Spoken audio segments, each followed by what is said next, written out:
할렐루야! 할렐루야! 주머니 밖에 할까요? 할렐루야! 아멘! 할렐루야! 아멘! 한국말로 하겠습니다. 주님을 찬양합시다! 아멘이 한국말로 그럽시다예요. 그럽시다. 자, 한국말로 하겠습니다. 주님을 찬양합시다! 그럽시다. 그럽시다! 주님을 찬양합시다. 주님을 찬양합시다! 그럽시다. 그럽시다! 주님을 찬양합시다. 저와 여러분의 평생이 우리 주님을 찬양하기를 축복합니다. 하나님 칭찬 많이 했으니까 우리 옆에 있는 사람들한테 칭찬합시다. 옆 사람 보면서 참 아름답습니다. 그렇게 하면 칭찬합니다. 안 하시는 분들 계시네요. 저를 따라합니다. 아름다운 것이 저 말고 옆 사람 보시면서 합니다. 아름다운 것이 죄라면 당신은 사역감입니다. 너무 귀한 우리 군산 우리 전도님들 그리고 또 우리 성도님 오셔서 너무 감사합니다. 참 성경을 제가 바로 읽을게요. 창세기 1장 1절부터 5절까지입니다.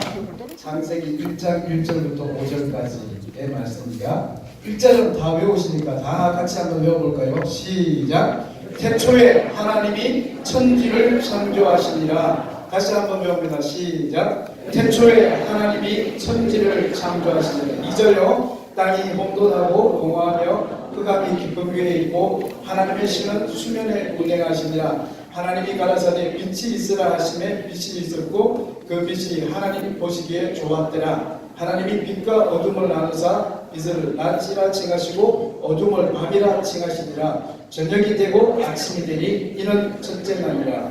할렐루야.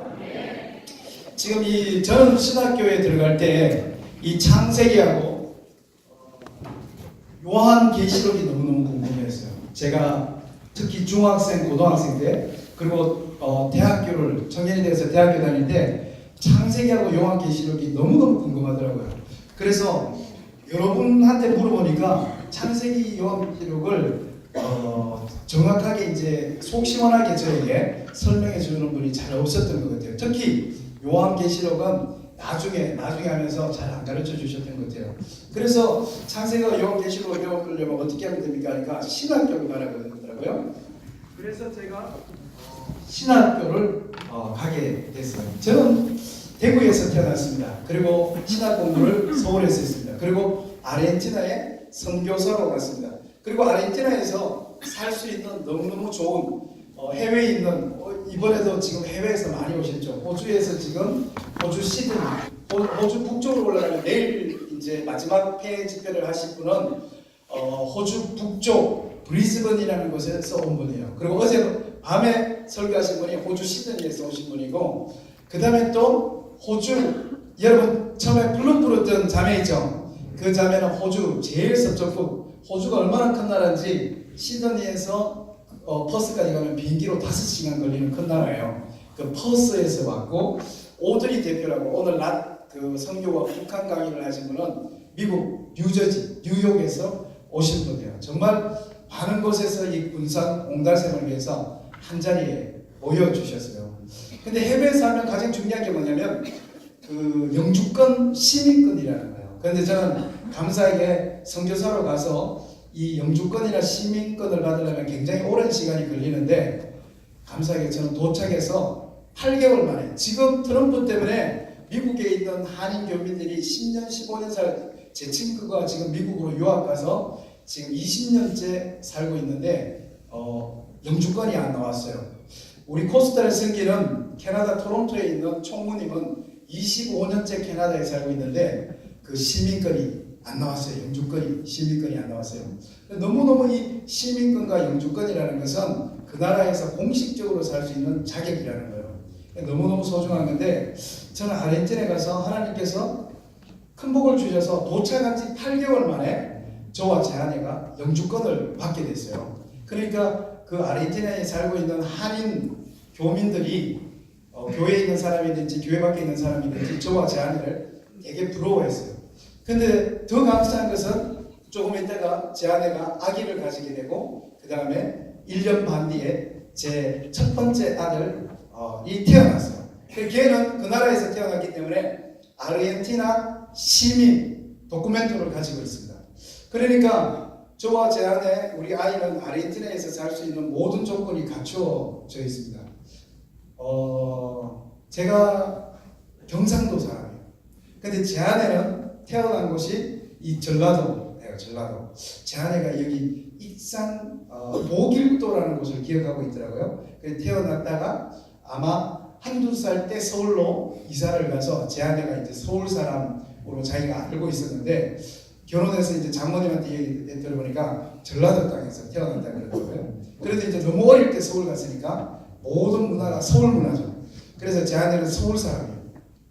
서울 사람하고 경상도 사람이 저하고 결혼해서 제 아내는 너무너무 힘들었어요. 왜냐면 우리 집안은 경상도 사람 특징대로 목소리가 아주 크고 평상시 말이 다 싸우는 말이에요. 그냥 물 갖고 오든 밥 갖고 오든 방문 닫든 다 싸우는 거예요. 방문 닫아! 그러면 알았다. 그러면 와 소리 지르! 그리고 이제 밥 안 먹나? 그러면 안 먹을게! 그리고 막 이러면서 평상시 가족이 하는 말이 다 싸우는 말들이에요. 그냥 그래서 서울 사람이나 다른 사람이 보면 경상도 사람은 계속 싸우는 것처럼 보여요. 그런데 이 싸우는 게 아니라 정말 사랑스럽게 서로 이야기하거든요. 밥 먹나? 그러면 안 먹는다! 그리고 뭐 이렇게 하는 게 평상시 하는 말이에요. 그런데 이제 제 아내는 결혼해 와서 많이 힘들었어요. 왜냐면 서울의 그 나긋나긋한 문화에 있다가 경상도 와서 저희 아버지가 밥 안 주나? 그러고 하니까 아내가 많이 놀랐어요. 그런데 거기다가 또 제가 아르헨티나 선교사가 되어서 지구 끝에 있는 아르헨티나까지 오니까 얼마나 고생이 심하겠어요.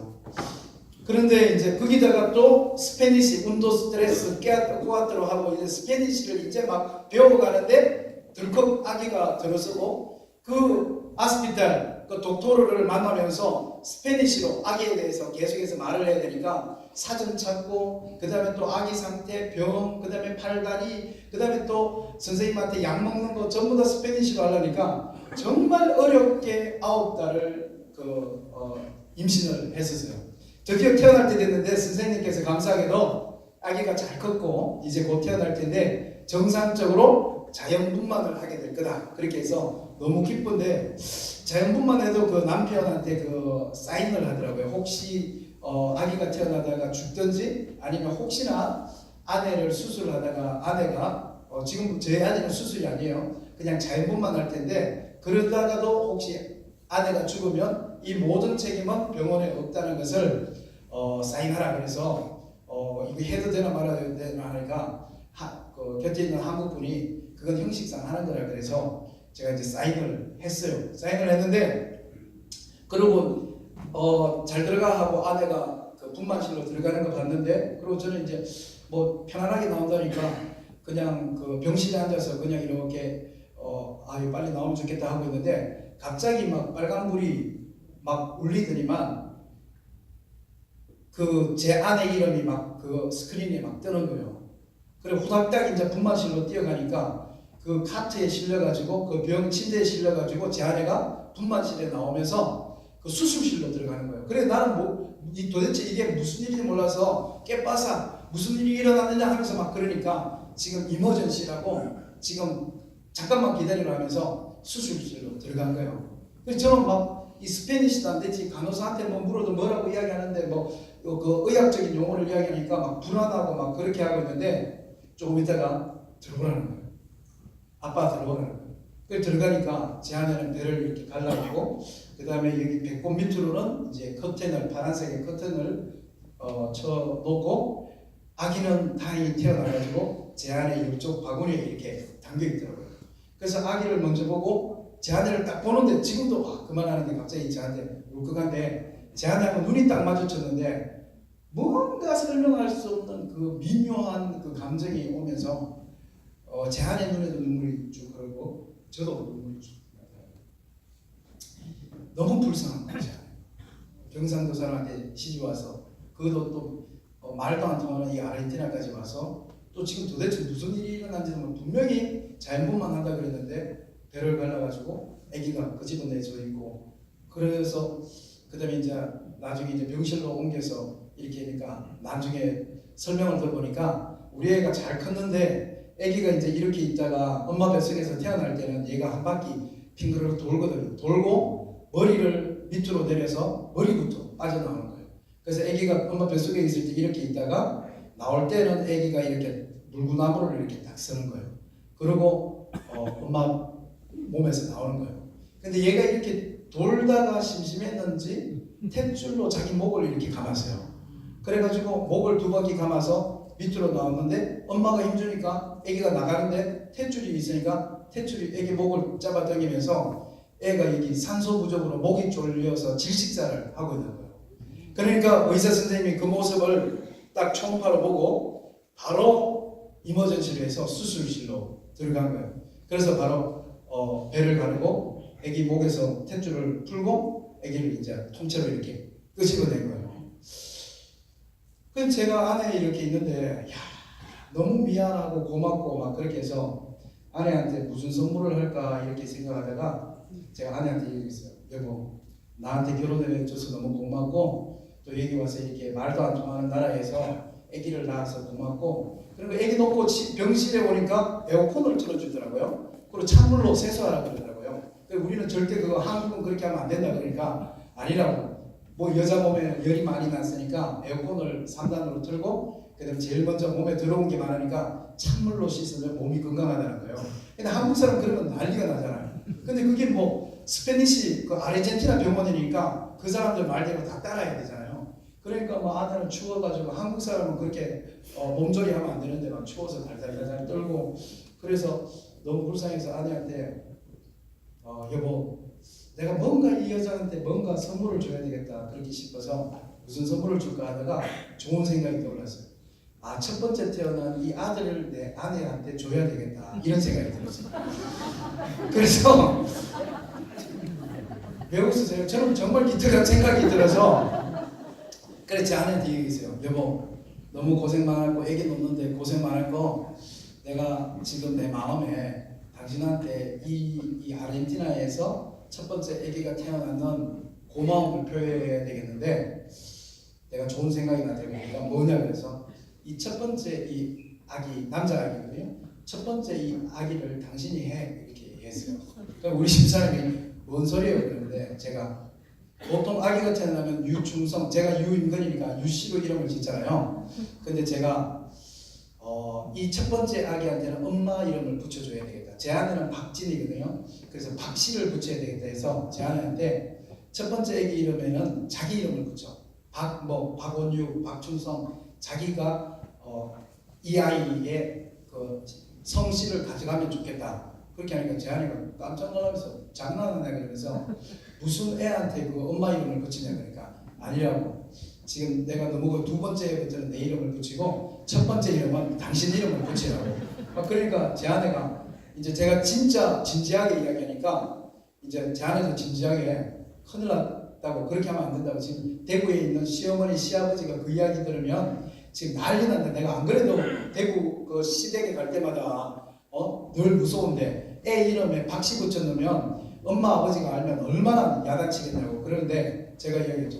우리 엄마 아버지 절대 아르헨티나까지 못 온다. 이거 너무 멀다 이거.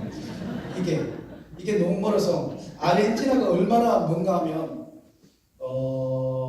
아르헨티나 보통 비행기값이 가는데 싸게 사면 한 220만 원, 보통 사면 한 250만 원 하고 비행기 안에 앉아 있는 시간만 아무리 짧게 앉아 있어도 한국에서 가려면 25시간을 앉아서 가야 돼요.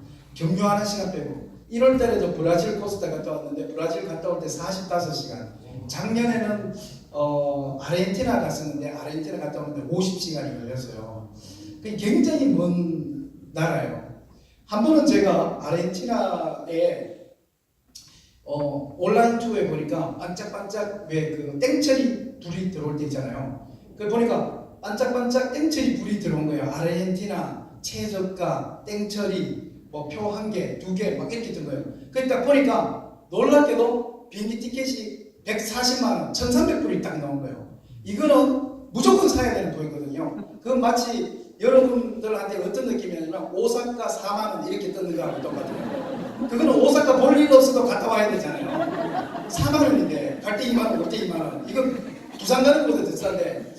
그래가지고 이제 저도 우와 이 세상에 1,300만 원짜리가 이 1,300불짜리가 130만 원짜리가 있다는 거니까 바로 그런 거는 빨리 사고 바로 신용카드로 결제를 해야 되거든요. 그래서 저도 그 근처에 1월달 근처에 아르헨티나 갈 일이 그때 제가 부산에서 사역할 텐데 있어서 그 티켓을 샀어요. 사고 난 다음에 와 이번에 땡 잡았다. 그리고 그걸 이제 프린트해보니까 싼 건 진짜 이유가 있더라고요.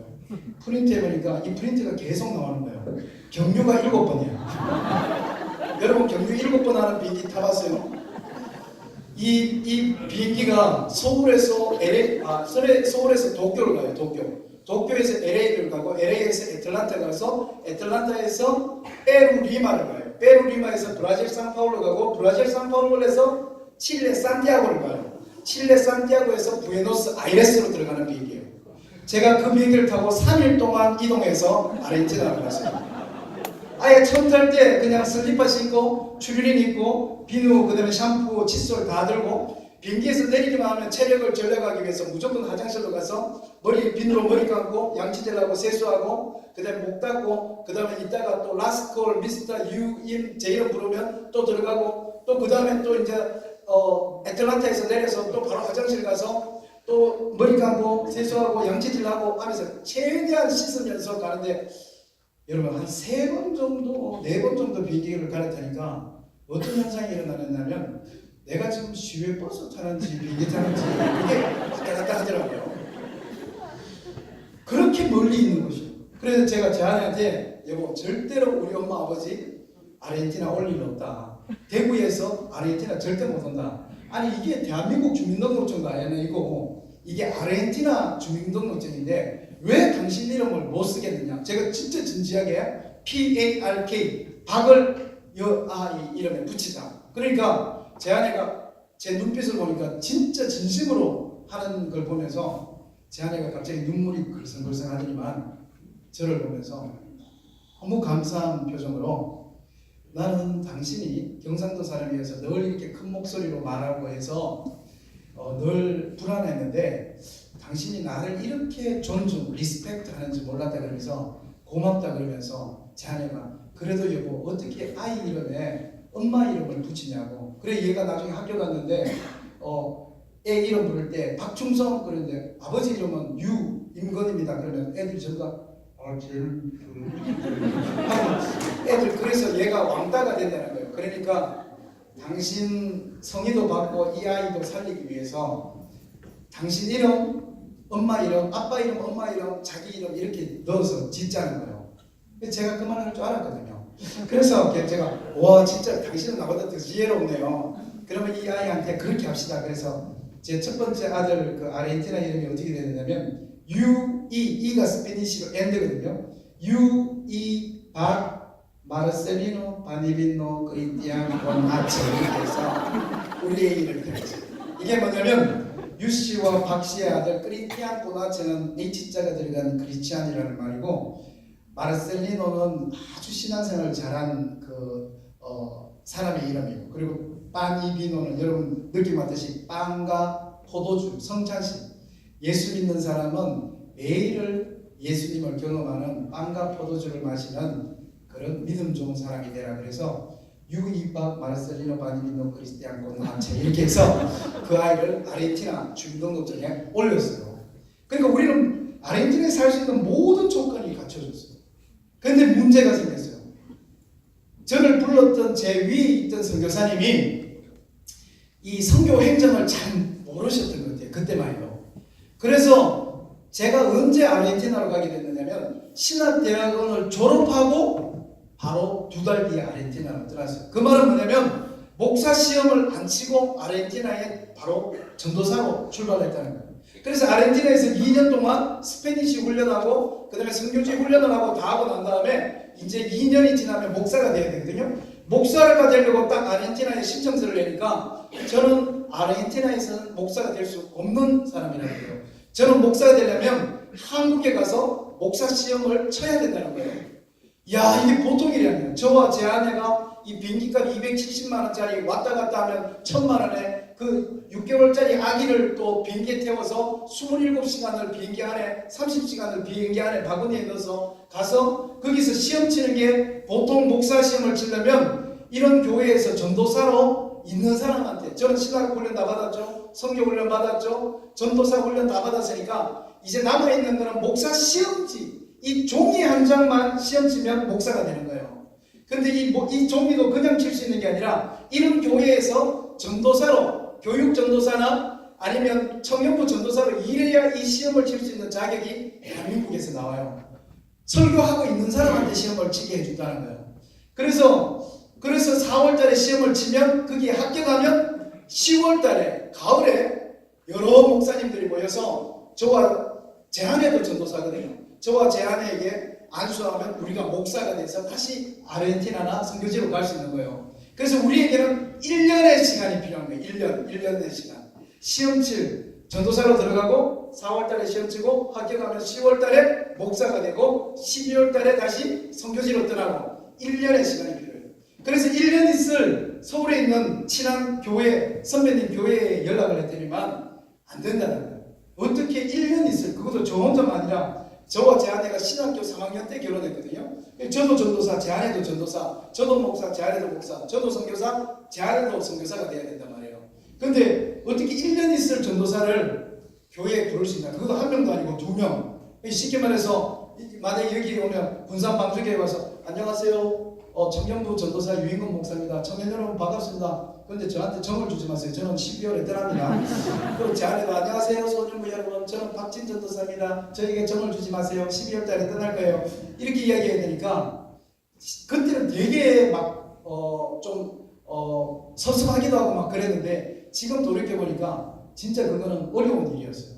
그런데 제가 오늘 이야기하려고 하는 기가 막힌 청년들을 만나게 되는 부산이라는 곳에서 전화가 와요. 유인근 전도사님, 유인근 선교사님, 누구십니까? 여기는 부산입니다. 부산으로 오십시오. 저는 1년 동안 그 교회에 있어야 되는데요. 괜찮습니다. 선교사님이 안타까운 이야기를 들었습니다. 1년 있어도 괜찮습니다. 어떻게 선교사님이 교회가 없어서 목사가 못 되고 있습니까? 우리 교회로 당장 오십시오. 우리 교회가 선교사님을 맞이하겠습니다. 그렇게 해서 저는 대구 사람이지만 부산을 가본 적이 없는데 서울에서 부산으로 도착해서 그 교회에서 저는 청년부 전도사가 되고 또 좋은 소개를 해주셔서 제 아내는 바로 옆에 있는 교회에 아동부 전도사님이 되어서 4월달에 시험을 쳤는데 둘 다 합격을 했어요. 10월달에 둘 다 목사가 됐어요. 이제 그때부터 마음에 부담이 생기기 시작했어요. 근데 하나님께서 은혜를 주셔서 그 교회를 사랑하셨는지 은혜를 주셔서 그 교회의 청년부가 그 교회의 아동부가 점점 부흥하고 뜨거워지기 시작한 거예요.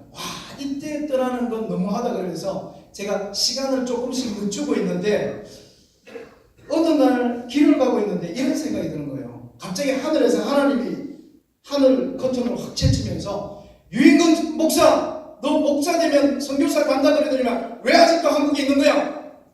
이렇게 야단을 치면 나는 어떡하지? 그런 생각이 들어서 내가 먼저 준비해야 되겠구나. 하나님이 나한테 너 왜 선교사 안 가고 있냐 그러면 내가 오히려 하나님한테 짜증을 내야 되겠구나. 하나님 저 선교사 가려고 그러는데요. 저를 선교사로 보내줄 교회가 없습니다. 저는 파라과이 가고 싶습니다. 하나님이 너 왜 선교사 안 가냐 그러면 내가 파라과이 가려는데 돈이 없어요. 이렇게 먼저 내가 말해야 되겠다. 이런 생각이 들어서 길을 가다가 내가 선교단체 사무실이 보이길래 들어가서 죄송한데 여기 그 강나라 정보책이 있냐 그러니까 주시더라고요. 그래서 그 정보책을 받아서 이렇게 들으면서 그래도 스페니쉬로 운도 스트레스 밥은 먹을 수 있으니까 기왕 스페니쉬를 시작했으니까 남미 쪽으로 갈까? 아르헨티나, 우루과이, 파라과이, 니카라과이, 코스타리카 하면서 이렇게 서베이 코스타리카, 서베이 볼리비아, 서베이 에콰도르 하면서 서베이 파나마 이러면서 이렇게 보고 있었어요. 근데 지난번에 아르헨티나까지 가서 너무 어려웠으니까 이번에 가까운 나라로 갈까 해서 서베이 몽골, 서베이 중국, 서베이 영길 뭐 이런 데 이렇게 보고 있었어요. 어느 나라로 하나님 제가 가면 좋을까요 하면서 각 나라를 이렇게 보고 있는데 이 정보책 제일 뒤에 종이 하나가 툭 떨어졌는데 이런 종이 하나가 툭 떨어졌어요. 그러니까 이 책은 왜 이 종이는 왜 여기 안 붙어 있지? 그리고 이렇게 딱 보니까 세상에 서베이 부산 시티, 서베이 군산 도시가 적혀 있었어요. 서베이 파라과이, 서베이 몽골, 서베이 중국, 서베이 베트남, 서베이 말레이시아에 있는데 그 뒤쪽에 보니까 서베이 군산 이렇게 적혀 있었어요. 제가 너무 놀라서 우와 세상에 이 부산을 군산을 이렇게 적어놓은 사람이 있네. 이거 누가 적었지? 그러다 보니까 그 종이 앞뒤로 빡빡하게 부산은 삼면이 바다로 되어 있습니다. 부산에는 400만 명이 살다가 지금은 50만이 떠나고 350만이 남아 있습니다. 왜냐면 삼성, 현대, 대우, 기아, 대한민국에서 1등부터 100등까지 기업은 다 부산에 없고, 부산에는 총판 대리점이 있어서 부산에서 대학을 나오고 부산에서 졸업을 해도 삼성에 취직해도 열심히 일해서 제일 높은 자리에 올라가면 부산 삼성 자동차 대리점 사장밖에 못 되니까 청년들, 꿈이 있는 청년들이 거제로, 대전으로, 서울로, LA로, 뉴욕으로 떠난다는 거예요. 그래서 부산은 매년 3만 명에서 4만 명의 고등학생, 청년들이 떠나면서 부산은 점점 사람이 줄어드는 지방도시가 되고 있다는 거예요. 부산은 생명총 밭대선이 있고 통일교 문선명이가 있다는 거예요. 부산에는 318개의 중학교, 고등학교가 있다는 거예요. 부산에는 예수 믿는 사람이, 불교 다니는 사람이 400만 시민 중에서 200만 명이 불교를 다니고 보살이고 예수 믿는 사람은 30만 명밖에 없다는 거예요. 부산은 아주 전국에서 가난한 도시 조사하면 항상 1등하는 도시가 부산이라는 도시라는 거예요. 부산에 대해서 빼곡히 적혀있고, 부산에서 제일 처음에 창녀천이 나오고 완월동에 그 창녀 문화가 생기고, 그게 부산 영도에서 대구 588에서 서울 자갈마당으로 갔던 이야기, 지금 대한민국에 있는 모든 음란 귀신 섹스 문화는 부산이 그 일제시대 때 거기에서 완월동에서 시작된 거. 부산의 국제시장에는 항상 강력살인사건, 토막살인사건, 아들이 엄마를 찔러 죽이는 사건, 이런 사건들이, 강력사건들 최다 발생 지역이 부산. 이런 내용이 여기 빽빽이 적혀있는 거예요. 와, 도대체 이걸 누가, 어느 녀석이 이걸 적어놨을까? 야, 자기 도시를 이렇게 세밀하게 알고 있는 데가 누굴까? 그런데 아니라 다를까 제일 밑에 보니까 이 종이를 적어놓은 목적이 밑에 있더라고요. 그 밑에 조금 전에 이야기했던 것처럼 부산 복음화율 6.7 이렇게 적혀 있었어요. 대한민국에서 가장 예수님 안 믿는 데가 어딘지 알아요? 제주도예요. 6.4, 6.4%예요. 제주도가. 근데 우리 땅 중에서 그 중에서 시티, 도시, 중급 이상 도시에서 가장 예수 안 믿는 도시가 부산이라는 도시라는 거예요. 그러면서 그 밑에 한 줄 더 적혀 있었어요. 하나님, 부산에 복을 주세요. 그걸 보는 순간 제 머리카락이 확 쏟는 것 같았어요. 부산이 이렇게 가난한 게 시장님이 잘못했다는 게 아니라는 거예요. 시장님, 허남식 시장님이 잘못해서 부산이 가난한 게 아니라 하나님이 부산에 복을 주지 않아서 부산이 가난하다는 거예요. 부산에 이렇게 많은 강력살인사건, 토막살인사건, 이 폭력사건이 일어나는 게 부산 경찰이 잘못해서 그런 게 아니라는 거예요. 하나님께서 부산에 복을 주지 않으니까 부산에 이렇게 많은 강력사건이 일어난다는 거예요. 부산에 이렇게 불교도가 많은 것이 우리 예수 믿는 사람들이 하나님께서 복을 주지 않아서 부산이 이렇게 됐다는 거예요. 와, 저는 그 마지막 그 기도 제목을 보면서 얘가 어떻게 이렇게 영적인 해석을 도시에 내렸을까? 그리고 감탄하고 있을 쯤에 제가 지금 이야기하려는 청년들을 만나게 됩니다. 오늘처럼 제가 전혀 모르는 어떤 사람한테 전화가 와서 설교를 해달라고 요청이 와요. 그래서 제가 평상시처럼, 제가 이제 청년부 그때는 목사였기 때문에 이제 평상시처럼 이제 설교 준비를 하고 한 30분 정도 할 설교를 준비하고, 그리고 설교 원고 노트를 오늘처럼 이렇게 A4 용지로 다 타이핑을 해서 가지고 이제 그 예배당에 갔는데, 이 예배당 한 2배, 3배 정도 되는 큰 교회였어요. 그래서 제가 저 뒷문을 열고 딱 들어왔는데 사람들이 어디 이렇게 이 큰 예배당에서 예배드리나 하고 문을 딱 열고 들어왔는데 예배당이 텅 비어요. 그리고 요쪽에 지금 이 파란 옷 입은 요 찬양팀이 있는 요쪽에 한 20명, 많으면 30명 정도 청년 청소년들이 여기에 옹기종기 앉아서 예배를 드리고 있는 거예요. 그래서 제가 청년 청소년들 연합 기도회구나. 그리고 저 뒤쪽에 앉아서 빨리 설교하고 가서 청년들 그 성경 공부 준비해야지 하면서 성경을 이렇게 보고 설교 준비한 걸 이렇게 읽고 있는데 애들이 갑자기 시간이 되니까 나와서 찬양하기 시작하는 거예요. 그래서 저는 계속 설교 읽으면서 이렇게 있는데 갑자기 찬양이 시작됐는데 제가 깜짝 놀랐어요. 분명히 20명, 30명이었어요. 근데 찬양을 딱 시작하는데 세상 모든 민족이 물이 바다 덮음같이 하면서 찬양하는데 200 200명의 목소리가, 저는 이렇게 설교를 읽고 있는데 들리는 소리가 200명의 목소리가 확 들리는 거예요. 그래서 제가 동안나 싶어서 딱 보는데 그들이 20명 30명. 근데 그 애들이 찬양하는 목소리가 200명이 고함 지르듯이 물이 바다 덮음같이 여호와의 영광이 소리 지르는데 제가 소름이 쫙 끼치는 거예요. 그리고 한 찬양을 한 두세 곡 하더니만 그 찬양 기타 치는 애가 다 같이 우리 부산당을 위해서 기도하겠습니다. 주의 선장을 기도하겠습니다. 주야! 하고 기도하는데 그 목소리가 제가 어릴 때 엄마 따라갔던 기도원에 있던 그 기도 목소리, 200명이 고함 지르는 주야! 하는 목소리였어요. 그래서 제가 얘들 뭐야 이거? 얘들 뭐지? 무슨 모임이지? 저는 그냥 전화 받고 기도회 끝나고 설교해 주세요. 그 전화 받고 그 모임에 갔었는데 갑자기 제가 막 마음이 불안해지면서 갈등이 생기는 거예요. 어떤 갈등이냐면 이렇게 뜨거운 기도와 찬양 모임인데 내가 오늘 설교를 너무 평범한 설교를 준비해 왔구나 하는 갈등이 생겼어요. 그래서 어떻게 할까? 이 설교를 바꿀까 말까 하다가 그래도 빨리 설교 마치고 가야지 하면서 뒤에서 설교 보고 있는데 애들이 또 찬양하니까 세상 모든 민족 하고 있는데 전 뒤에서 설교를 바꿀까 말까 또 조금 있다 주야! 하는데 전 뒤에서 바꿀까 말까 이렇게 하면서 좀 갈등했어요. 그런데 어느새 한 시간에 그 준비 기도 찬양 시간이 끝나고 찬양하는 애가 들어가고 사회 보는 애 한 명이 이렇게 나오더니만 저를 소개하는 거예요. 여러분 우리 한 시간 동안 기도했는데 이제 설교 듣고 계속 기도하겠습니다. 근데 여러분 우리 작은 기도 모임에 가끔씩 우리 설교해 주러 오시는 목사님이나 전도사님이 있는데 이번에는 제가 특별한 분을 모셨습니다. 여러분 이분은요 아르헨티나에 있는 선교사님이셨습니다. 근데 지금 잠시 우리 부산당에 오셔서 지금 목사님이신데 청년부 저쪽에 구독운동장 있는데 거기 청년부 목사님이신데 이분요 보통 분 아닙니다. 여러분 아르헨티나 선교사입니다.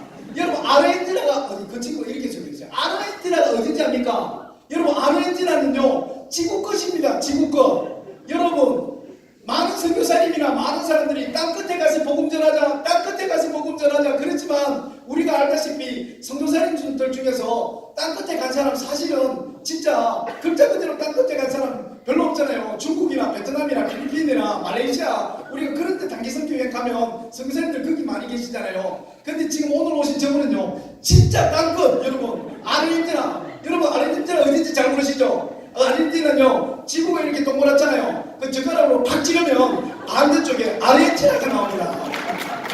그게 아르헨티나를 알아요. 그 지구 끝에서 거기서 예수님 전하다가 무슨 일인지 모르겠는데 잠시 들어왔다 그러십니다. 얼마나 예수님을 사랑하고 마음이 뜨거우면 지구 끝에 가가지고 예수님을 전하겠습니까? 그러면서 저를 보더라. 유교수 목사님, 목사님 그 마음이 많이 뜨거우시죠? 그래 내가 저기 있다. 그래 뜨겁다. 그러니까 여러분 마음이 뜨거우신 지구 끝에서 오신 우리 아르헨티나 선교사님, 목사님, 유교 목사님을 앞으로 모시겠습니다. 그러니까 이 사회자가 얼마나 저를 소개 잘해놨는지 애들이 막 와 하면서 막 박수를 치면서 저를 맞이하는 거예요. 그래서 제가 이제 저 뒤에 제일 뒷자리에 앉아 있다가 이렇게 걸어 나오면서 바꿀까 갈등해가지고 요 앞에까지 왔어요. 요 앞에까지 딱 와서 제 마음을 딱 결정했어요. 바꿔야 되겠다. 그리고 강대상 올라가면 안 되니까 여기서 찬양 기타 치는 애를 불러서 나와라. 그래서 그 청년이 나왔어요. 그 청년이 이제 나왔는데 제가 이제 그 청년한테 기회를 내고 조그만하게 부탁했어요. 미안한데 찬양 두 곡만 드려야 10분 정도만 시간을 끌면 내가 설교 준비를 다시 하라 그래. 찬양을 조금만 해줘. 그러니까 저는 걔만 들리도록 조용하게만 했거든요. 근데 걔는 갑자기 목사님 설교 준비 안 하셨어요.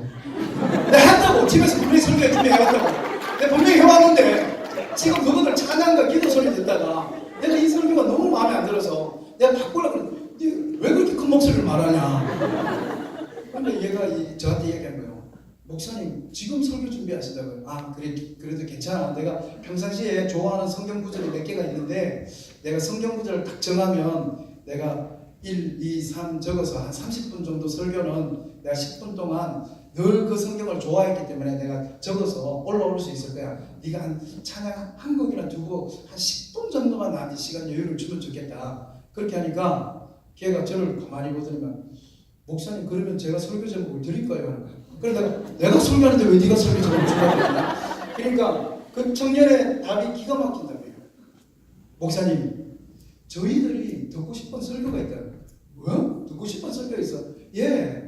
보통 목사님들이 다 본인들이 좋아하는 설교 하잖아요. 집에서나 평상시에 했던 설교를 가지고 오셔서 하시잖아요. 그런데 저희들이 듣고 싶은 설교가 늘 하나가 있는데 목사님들이 자기가 좋아하는 설교를 하시더라고요.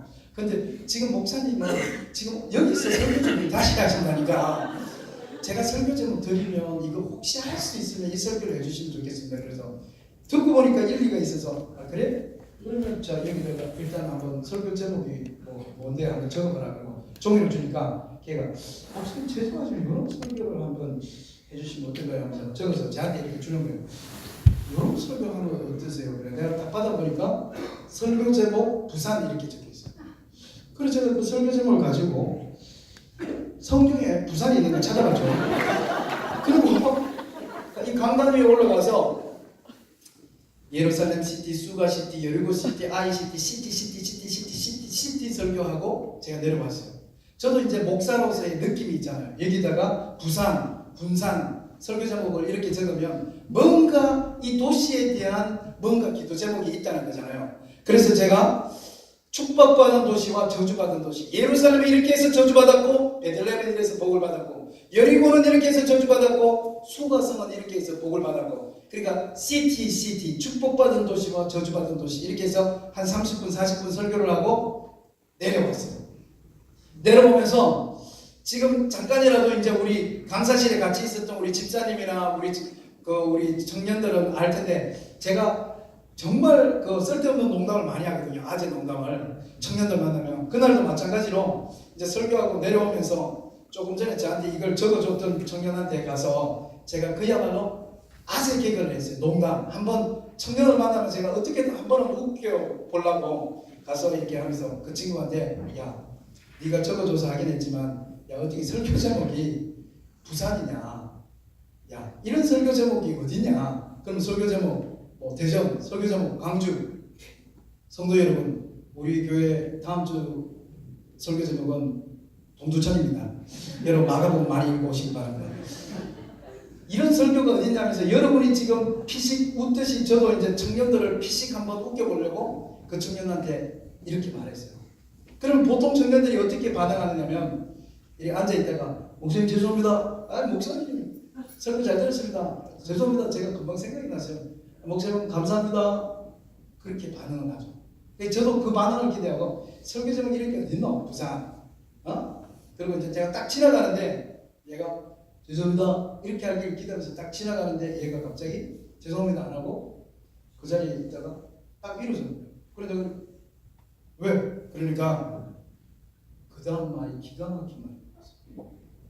그리고 그 이야기를 듣고 저는 부산 땅을 못 떠났어요. 결국 저는 아르헨티나로 가지 못했고 그 후에 저는 부산에 7년 동안 부산에서 삽니다.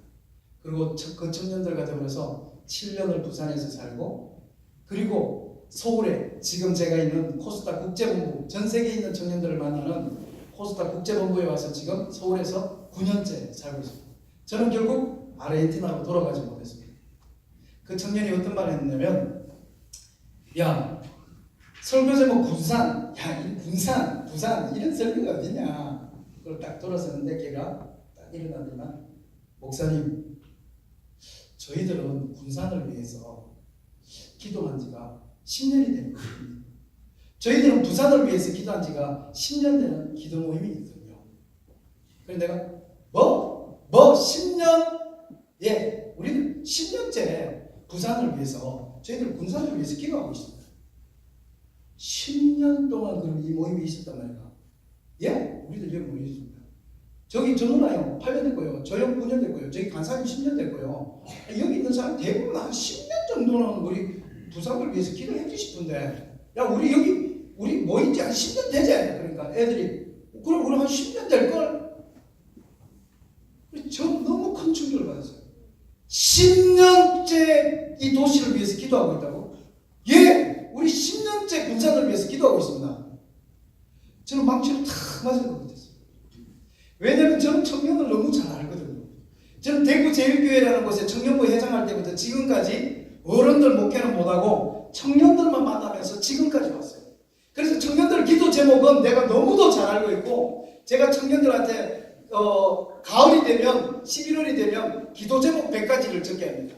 그래서 기도 제목 100가지를 감사 제목 100가지를 적게 해서 추수감사절에는 감사 제목을 헌금 봉투에 넣고 추수감사 예배를 드리게 합니다. 그리고 12월이 되면 청년들한테 유인건 전도사가, 유인건 목사가 너희들을 위해서 기도해 줄 테니까 그 종이에다가 자기 기도 제목을 적어서 내면 내가 2019년 1년 동안 그 기도 제목을 내가 성경책 속에 프린트해서 가지고 다니다가 너희들을 위해서 생각날 때마다 기도해 줄 테니까 너희 기도 제목을 적으라고 합니다. 그러면 아르헨티나에 있을 때도, 대구에 있을 때도, 부산에 있을 때도 청년들이 그 기도 제목을 적어서 저한테 종이로 제출하면 제가 이렇게 스프링으로 찍어서 성경책 사이에 끼우고 다니면서 시간 날 때마다 청년들을 위해서 기도해 주죠.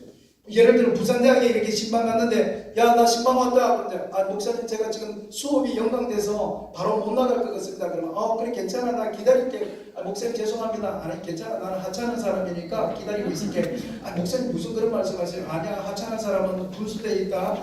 그리고 이제 가서 앉아서 있다가 청년들 축구하는 거 족구하는 거 보다가 심심하면 맞아 기도할까?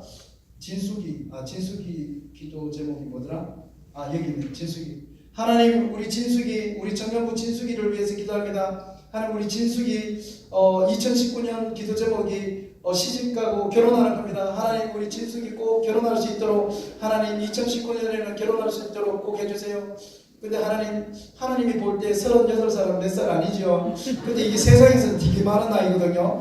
우리 진숙이 40살 되기 전에 꼭 결혼하게 해주세요. 예수님 이름으로 기도드립니다. 아멘 하고 창식이 기도 제목 여기 창식이 기도 제목이 있네. 하나님 창식이 2019년에 미국에 유학 가고 싶어합니다. 하나님 창식이 미국 유학 갈 수 있도록 하나님께서 2019년에 길을 열어 주십시오. 그런데 하나님 아시다시피 창식이는 영어를 못합니다.